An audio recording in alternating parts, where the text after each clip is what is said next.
Boss, Mahakumbh की ताकत देखिए कि 45 दिन में ही करोड़ों हिंदुओं को एकता का मंत्र दे दिया गया, करोड़ों सनातनियों को यह खुशियां देकर गया, जीवन भर की यादें देकर गया, कईयों को भर भर कर लक्ष्मी भी देके गया।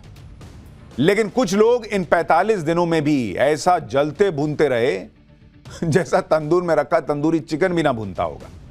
एकदम आग लगी हुई थी उनको कि बाप रे बाप, करोड़ों सनातनी पहुंच रहे हैं, ऐसा भव्य आयोजन हो रहा है, दुनिया भर में नाम हो रहा है, क्या हो रहा है, कुछ तो पिन मारो।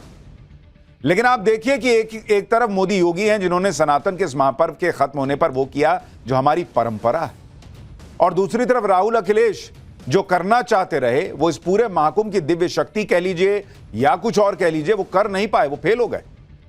राहुल गांधी की पॉलिटिक्स जातियों में बांटने की रही है, ये सबको दिखता है, लेकिन इस महाकुंभ ने उनका एजेंडा ही फेल कर दिया। लोग जात पात सब बुलाकर एक साथ संगम में डुबकी लगाते नजर आए।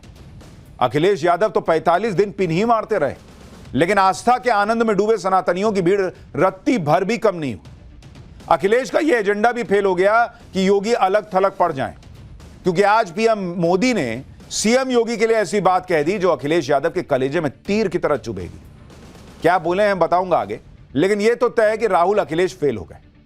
लेकिन मोदी योगी की बहुत बड़ी तपस्या पूरी हो, 65 करोड़ से ज्यादा सनातनियों की सेवा करके उन्होंने यह तप किया, तप को पूरा किया। लेकिन उसके बाद भी भाव देखिए कि मोदी माफी मांग रहे हैं, योगी खुद सफाई कर रहे हैं।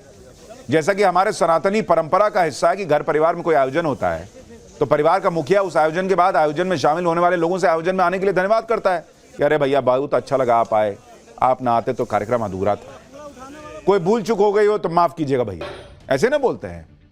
बस यही काम आज प्रधानमंत्री मोदी ने खुद किया। आज पीएम मोदी ने भी महाकुंभ के आयोजन के बाद एक घर के मुखिया की तरह इस आयोजन में शामिल होने वाले करोड़ों श्रद्धालुओं और साधु संतों को धन्यवाद दिया, उनसे क्षमा मांगी कि कुछ कमी रह गई हो तो माफ कीजिएगा। पीएम मोदी ने कहा कि वो जानते हैं कि इतना विशाल आयोजन आसान नहीं था। पीएम मोदी बोले कि वो मां गंगा से, मां यमुना से, मां सरस्वती से प्रार्थना करते हैं, हे मां, हमारी आराधना में कुछ कमी रह गई हो तो क्षमा करिएगा। जनता जनार्दन जो मेरे लिए ईश्वर का ही स्वरूप है, श्रद्धालुओं की सेवा में भी अगर हमसे कुछ कमी रह गई हो तो मैं जनता जनार्दन का भी क्षमा प्रार्थी हूं। बॉस, ये है नरेंद्र मोदी। आप सोचिए ना, दुनिया का सबसे बड़ा आयोजन हो रहा है, पब्लिक वाह वाह कर रही है, करिए मोदी योगी गजबे कर दिए, विदेशी लोग आकर कह रहे हैं कि गजब माहौल है, और नरेंद्र मोदी सिर झुकाकर कह रहे हैं कि कुछ भी कमी रह गई हो तो माफ कीजिए। उनके लिए अपने अपने घर का कार्यक्रम जैसा था। ऐसा नहीं है कि प्रधानमंत्री पर कोई दबाव था या कोई चुनाव आने वाला है इसलिए कर लिए होंगे, या विपक्ष माफी की मांग कर रहा था, लेकिन यह हमारी परंपरा का हिस्सा है। और आप यह भी समझिए, जो व्यक्ति किसी आयोजन से मन से जुड़ जाता है ना, उसके हमेशा मन में यह भाव रहेगा कि यार यह आयोजन अच्छा हो जाता, थोड़ा और अच्छा कर सकते थे। इसी तरह सीएम योगी ने भी आज ऐसा कुछ किया कि सब चौंक गए। अखिलेश यादव की पार्टी के लोग तो मोदी योगी की आलोचना के चक्कर में औरंगजेब का महिमा मंडन तक करने लगे। आज आपको यह सब दिखाऊंगा, यह भी दिखाऊंगा कि महाकुंभ खत्म होने के बाद प्रयागराज में क्या हो रहा है, महाकुंभ यूपी को कितने करोड़ देकर गया है, महाकुंभ पर अभी भी कैसे पॉलिटिक्स हो रही है, यह सब लेकर आया हूं। लेकिन पहले आज की एक झलक देखिए।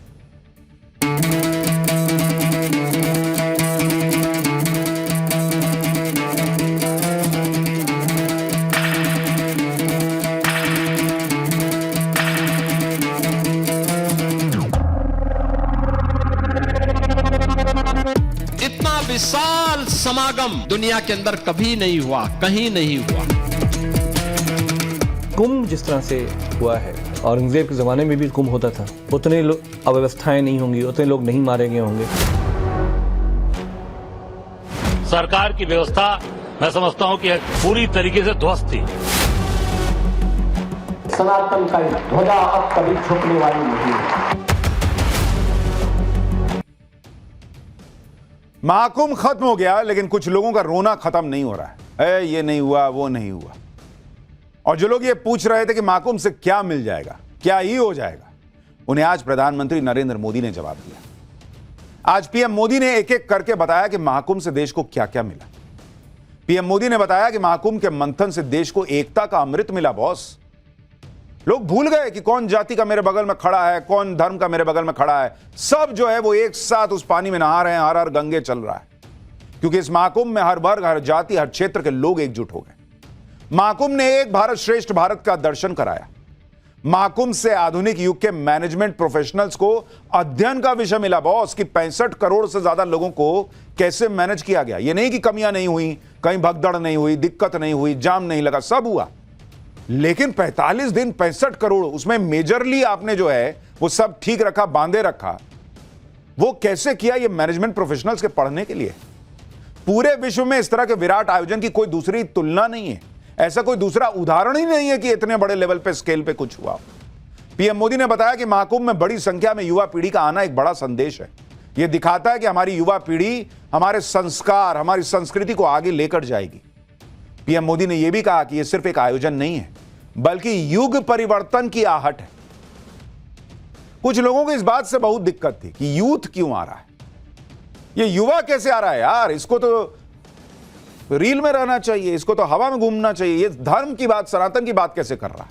इससे भी बहुत लोगों को दिक्कत थी। महाकुंभ जितना पीएम मोदी के लिए खास था, उतना ही सीएम योगी के लिए। सीएम योगी के लिए तो ये किसी अग्नि परीक्षा से कम नहीं था, क्योंकि जिस ग्रैंड लेवल पर आयोजन चल रहा था, जितने करोड़ लोग इस कार्यक्रम में आए, वो पूरी धरती पर कभी नहीं आए किसी एक जगह पर।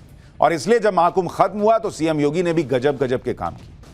महाकुंभ के सफल आयोजन के पीछे सैकड़ों हजारों लोगों की भूमिका रही।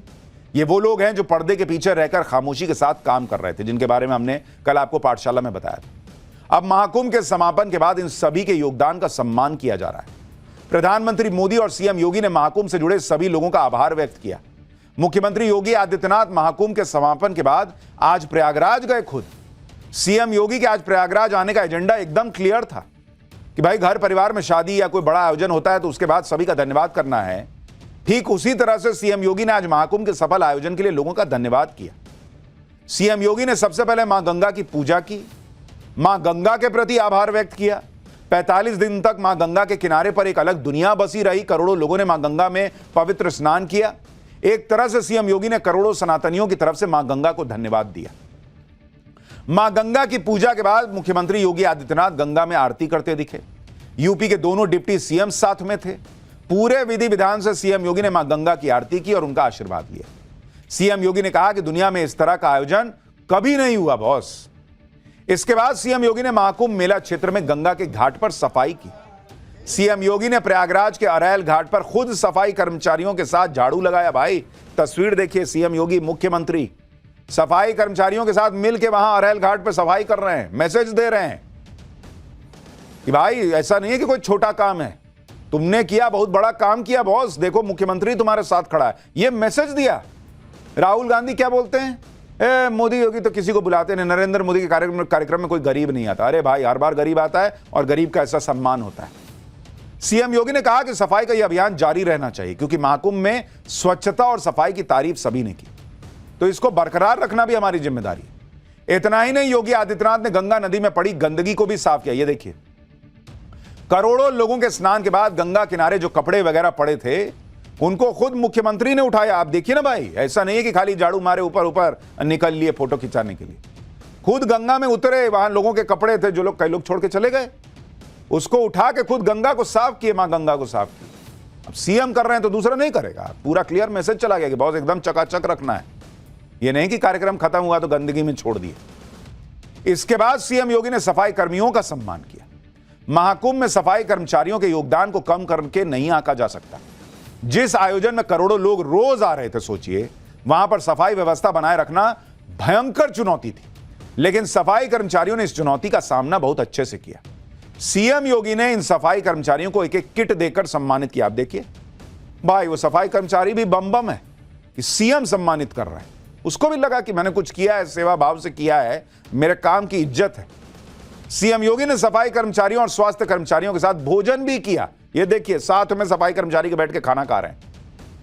योगी कैबिनेट के कई मंत्री और अधिकारियों ने भी साथ बैठकर भोजन किया सफाई कर्मचारियों के। ये एकता और समानता का शानदार उदाहरण था। ये मैसेज है बॉस कि सिर्फ महाकुंभ में रहते हुए हिंदू एक है, जात पात भुलाकर ये नहीं करना है। उसके बाद भी यही भाव रखना है कि बगल में बैठ के किसके खा रहे हैं उसका जात देख रहे हैं, किसके साथ काम कर रहे हैं उसकी जाति देख रहे। नहीं बॉस, कौन जात हो ऐसा पूछने वालों को कौन ही मार देना, हटो, जाति न पूछो, हिंदू हैं। यह एकता और समानता का शानदार उदाहरण था। सीएम योगी ने सफाई कर्मचारियों से उनका हाल पूछा, उनके साथ तस्वीरें खिंचवाई। मुख्यमंत्री योगी से मिले इस सम्मान से सफाई कर्मचारी अभिभूत थे। एक बार वहां से रिपोर्ट देखिए, उसके बाद दिखाता हूं कि सीएम योगी ने कितना बड़ा ऐलान किया इन सफाई कर्मियों के लिए और फिर पुलिस वालों के लिए। स्वच्छता कर्मी और स्वास्थ्य कर्मियों के सम्मान के बाद अब सीएम योगी उनके साथ जो है सहभोज कर रहे हैं, यानी उन्हीं सफाई कर्मियों और सुरक्षा कर्मियों के साथ सीएम योगी जो है यहाँ पे आप देख सकते हैं तस्वीर, खुद भी भोजन कर रहे हैं। उनके साथ दोनों तरफ आप देखें दाएं और बाएं जो है सफाई कर्मी बैठे हुए हैं। इनके साथ में पूरी मंत्रिमंडल है, डिप्टी सीएम ब्रजेश पाठक है, केशव प्रसाद मौर्य है। बहुत अच्छा लग रहा है सर जी, वहाँ 24 घंटे लगातार 45 दिन जुटे रहे। जी सर जी, बढ़िया है, बढ़िया ठीक, बढ़िया सम्मान होता है सर जी, अच्छा है। अच्छा लगा हमको, हम बांदा जिला के रहने वाले हैं, हमें बहुत अच्छा लगा यहाँ पे। हम बहुत बड़े भाग्यशाली हैं सर जी, जो आज ऐसा सुनहरा मौका हमको मिला और यहाँ गंगा मैया की सेवा करने का। सफाई और स्वास्थ्य कर्मियों को सम्मानित करने के साथ ही सीएम योगी ने उनके लिए बड़ा ऐलान भी किया। सीएम योगी ने सफाई कर्मियों को बड़ा तोहफा देते हुए उनकी सैलरी बढ़ाने का ऐलान किया, जिसके मुताबिक महाकुंभ से जुड़े सफाई कर्मियों को 10,000 रुपए का बोनस दिया जाएगा। सफाई कर्मियों की सैलरी 8,000 से बढ़ाकर सीधे 16,000 रुपए कर दी गई है। स्वास्थ्य और सफाई कर्मियों के खाते में सीधे सैलरी ट्रांसफर होगी। सभी को 5 लाख रुपए के स्वास्थ्य बीमा के लिए आयुष्मान कार्ड भी दिया जाएगा। अब बताइए, महाकुंभ खत्म हुआ और जो स्वास्थ्य कर्मी थे, जो सफाई कर्मी थे, वो बम बम है भाई। सीधे सैलरी डबल हो गई, बोनस मिल रहा है, 5 लाख का आयुष्मान कार्ड मिल रहा है, इतनी इज्जत मिल रही है। और क्या चाहिए आदमी को? यह है असली महाकुंभ का फल कि सामने वाले को इज्जत दीजिए। महाकुंभ में जी जान से काम करने वाले सफाई कर्मचारियों ने सीएम योगी के इस ऐलान पर जमकर तालियां बजाई। सुनिए सीएम योगी ने क्या कहा, फिर बताऊंगा कि महाकुंभ पर कौन सी बड़ी खबर भी आ गई है। अप्रैल से हमारा एक कॉरपोरेशन बनने जा रहा है, जिसके माध्यम से हम व्यवस्था करने जा रहे हैं कि जो भी स्वच्छता कर्मी अब काम करेगा, कम से कम उसको 16,000 रुपए हर महीने उसके खाते में हम लोग देने का काम करेंगे। और मिनिमम वेजेस केवल सफाई कर्मियों को ही नहीं, उन स्वास्थ्य कर्मियों को भी जिन्हें पूरा वेज नहीं मिल पाता था, उन सबको भी हम इसके साथ जोड़ने जा रहे हैं। मुख्यमंत्री योगी आदित्यनाथ ने महाकुंभ की ड्यूटी में लगे पुलिस कर्मियों पर भी बड़ा ऐलान कर दिया है। सीएम योगी ने पुलिस कर्मियों को बोनस का ऐलान किया है। पुलिस कर्मियों को 10,000 रुपए का बोनस मिलेगा। इसके साथ ही 1 हफ्ते की छुट्टी पुलिस वालों को दी जाएगी, क्योंकि भाई सब लगातार दिन रात काम कर रहे थे। तो सीएम योगी ने कहा कि जो लोग ड्यूटी पे थे वहां महाकुंभ में, सबको हफ्ते भर की छुट्टी दो, 10,000 का बोनस दो। सीएम योगी ने पुलिसकर्मियों की जमकर तारीफ भी की कि भाई गजब काम किए। इसके साथ ही नाव चालकों को भी तोहफा देते हुए हर नाव चालक को 5 लाख रुपए का बीमा दिया गया है। महाकुंभ के समापन के बाद आज का दिन आभार व्यक्त करने का था। सीएम योगी ने महाकुंभ में जुटे कर्मचारियों का सम्मान किया तो प्रयागराज वासियों का भी धन्यवाद दिया। 45 दिन तक महाकुंभ के दौरान प्रयागराज के लोगों को भी बहुत दिक्कत हुई। भाई कई दिनों तक शहर में जाम लगा रहता था, जिसकी वजह से 10 मिनट का सफर भाई जो लोकल है उसको 3-3 घंटा लग रहा है। लेकिन प्रयागराज के लोगों ने अपनी परेशानियां भूलकर श्रद्धालुओं का स्वागत किया। इसलिए प्रधानमंत्री मोदी ने प्रयागराज के लोगों की तारीफ की, धन्यवाद किया। फिर सीएम योगी ने भी कहा कि प्रयागराज के लोगों ने बड़े दिल के साथ इस आयोजन को अपने घर का आयोजन माना और इसी वजह से महाकुंभ ने सफलता के रिकॉर्ड तोड़े। सुनिए योगी आदित्यनाथ को, फिर बताता हूं कि महाकुंभ के खत्म होने के बाद प्रयागराज और मेला क्षेत्र में अब क्या चल रहा है, वहां क्या हो रहा है, पब्लिक क्या बोल रही है, वो भी दिखाऊंगा। पहले सीएम को सुनिए। प्रयागराज वासियों ने भी इसको अपना आयोजन मान करके जगह जगह लंगर लगाए, अभिवादन किया, अपनी स्वयं की परेशानी को भूल करके इस आयोजन का हिस्सा बने, जनप्रतिनिधिगण इस आयोजन का हिस्सा बने। महाकुंभ के 45 दिन तक प्रयागराज में उत्सव का माहौल था। महाकुंभ के समापन के साथ ही प्रयागराज में भीड़ कम होने लगी। जैसे शादी के बाद जब मेहमान वापस लौटते हैं तो घर खाली खाली सा लगता है, वैसे ही प्रयागराज में भी दिख रहा है। मेला क्षेत्र धीरे धीरे खाली हो रहा है। कुछ दिन पहले तक जहां दिन रात चहल पहल रहती थी, ऐसी तस्वीरें आती थी, अब वहां टेंट और अखाड़ों को के जो शिविर थे वो उखड़ने लगे। तो अब ऐसी तस्वीरें। जिन रास्तों पर कल तक पैदल चलना मुश्किल था, वहां अब गाड़ियां चल रही हैं।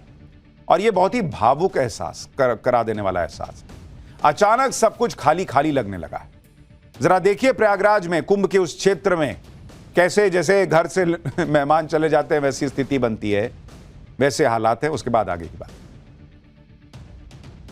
45 दिनों तक चले इस महाकुंभ में 66 करोड़ से अधिक लोगों ने स्नान किया, आस्था की डुबकी लगाई और उसके बाद अपने अपने गंतव्य तक गए। आप देखिए ये जो सड़क आप देख रहे हैं ये संगम तक जाने का रास्ता है और ये संगम नोस की तरफ ये रास्ता निकलता है। लेकिन अगर आप देखेंगे तो अब यहां से आपको वापसी करने वाले लोग जो संगम की तरफ से वापस आ रहे हैं वही आपको नजर आएंगे। जाने वाले लोग बहुत कम नजर आएंगे। इक्का दुक्का लोग जो हैं वो संगम की तरफ रुख कर रहे हैं। पूरा सड़क एक समय कल सुबह तक अगर हम बात करें तो यहाँ पर पूरा हजाहत जो भीड़ है वो देखने को मिलती थी। जो अखाड़े हैं उनके जो है वो टेंट्स उखड़ने का काम शुरू हो चुका है। ये देखिए आपको नजर आएगा ये पीताम्बरा शक्तिपीठम था और ये 167 वृंदावन कॉलोनी का ये अखाड़ा था। और देखिए किस तरीके से अब इसको डिसमेंटल किया जा रहा है, अब इसको खोला जा रहा है। नीचे अगर आप देखेंगे तो ये जो पूरे घास के बल्ले बना के रखे गए थे, ये देखिए अब शेड बना के रखा गया था, इसको अब हटा दिया गया है, निकाल दिया गया है। इसके अलावा देखिए यहाँ पर ट्रैक्टर ट्रॉली में इसे लोड करके वापस ले जाया जा रहा है। इसके अलावा अगर आप देखेंगे दूसरी तरफ तो जो सामने का पोर्शन था, जहां आप सामने देखिए यहाँ पे जो एक तरीके से हम कहें यहाँ पर श्री श्री अभय दत्ता ट्रस्ट का एक आश्रम यहाँ पे बना हुआ था, इसको यहाँ पर खोल दिया गया है। और इसी तरीके से तमाम अखाड़े जो यहाँ पर बने हुए थे उन सभी अखाड़ों का अब जो डिसमेंटलिंग का काम है, खुलने का काम है, वो शुरू हो गया।